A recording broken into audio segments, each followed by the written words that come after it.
En 1948, alors de ma troisième année d'internat, j'avais accepté la proposition fort surprenante du professeur Froment de partir pour 2 ans à l'Institut national de cardiologie de Mexico, dans le cadre d'une bourse offerte à un Lyonnais par le professeur Ignacio Chavez, le fondateur très francophile de cet institut. Cette offre avait été faite par l'intermédiaire du professeur Werthemer, qui, faisant étape à Mexico en 1946, avait visité cet institut et avait été d'emblée conquis par une structure moderne réunissant toutes les disciplines impliquées dans la cardiologie.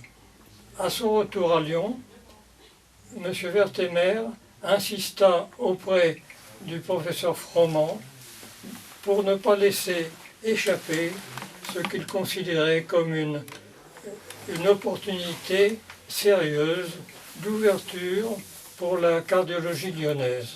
Inauguré en 1944, l'Institut intégrait également toutes les avancées faites aux États-Unis alors que la guerre sévissait encore en Europe. Plusieurs chefs de service de l'Institut étaient d'ailleurs allés aux États-Unis et avaient puisé aux meilleures sources.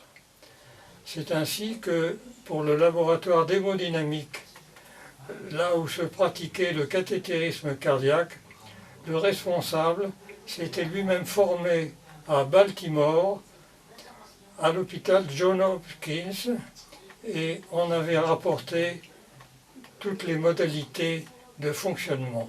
Pour ma part, appelé à organiser un laboratoire de ce genre à mon retour à Lyon, je me posais la question de l'équipement très onéreux et m'en étant ouvert au professeur Chavez, celui-ci obtint de plusieurs industriels français de Mexico un don généreux pour cet équipement du laboratoire lyonnais.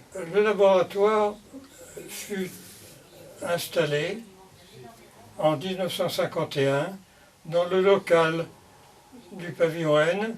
Il fonctionna jusqu'en 1969 lorsqu'il fut transféré à l'hôpital cardiologique. Là, le cathétérisme artériel ouvrit la voie à la coronarographie et à la cardiologie interventionnelle.